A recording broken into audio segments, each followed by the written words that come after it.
Welcome to Perumal silk అండి, కర్నూలు అండి. మనకి కంచిలోనే కొత్తగా వచ్చినాయి చూడండి అండి. ఇప్పుడు ఎలా అంటే పెద్ద బోర్డర్ వద్దు, చిన్న బోర్డర్ కావాలని అడుగుతున్నారు చాలా మంది వరకు కస్టమర్స్ అనమాట. వాళ్ళ కోసం ప్రత్యేకంగా మనకి వేవ్స్ పెట్టి తయారు చేసాం, మాస్టర్ వేవ్లు పెట్టి తయారు చేసాం.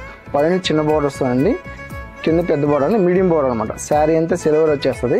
చాలా లైట్ వెయిట్ ఉంటుంది, ఎక్కువ లైట్ వెయిట్, చాలా వెయిట్ కూడా ఉంటుంది, చాలా లైట్ వెయిట్ అనమాట. అంటే గోల్డెన్ కంచి అనమాట. ఇట్లా మెటీరియల్ పైన గోల్డెన్ కంచి అంటారు, ఫుల్ గోల్డ్ వచ్చేస్తుంది. కింద మనకు బోర్డర్ అనేది రెడ్ బోర్డర్ వస్తుంది, మెరీన్ రెడ్ బోర్డర్ వచ్చేసి స్మాల్ బోర్డర్ అనమాట. స్మాల్ బోర్డర్ డిఫరెంట్గా అనిపిస్తుంది, రొటీన్గా లేకుండా చాలా బాగుంటుంది. దీంట్లో ఎలా అంటే మనకి ప్రత్యేకంగా అంటే శారీ అంతా డబుల్ లాక్ వీవింగ్ అంటారండి, చాలా బాగుంటుంది.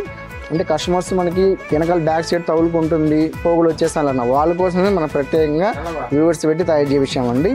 బోర్డర్ వచ్చి చిన్న మీడియం బోర్డర్ వచ్చేస్తుంది చూడండి, చాలా బాగుంటుంది. బ్లౌజ్ కూడా ఇలా కాంట్రాస్ట్గా ఉంటుంది చూడండి, అని సెల్ఫ్ వీవింగ్ అనమాట. బ్లౌజ్ కూడా చాలా బాగా అనిపిస్తుంది. బోర్డర్ వచ్చి సిల్వర్ వచ్చేస్తుంది, గ్రాండ్గా ఉంటుంది. మనకి బ్లౌజ్ వర్క్ చేసుకోవాలని అవసరం లేదు, చాలా బాగా అనిపిస్తుంది. గ్రాండ్ లుకింగ్ ఉంటుంది. శారీ అంతా ఫుల్ డిజైన్ వస్తుంది.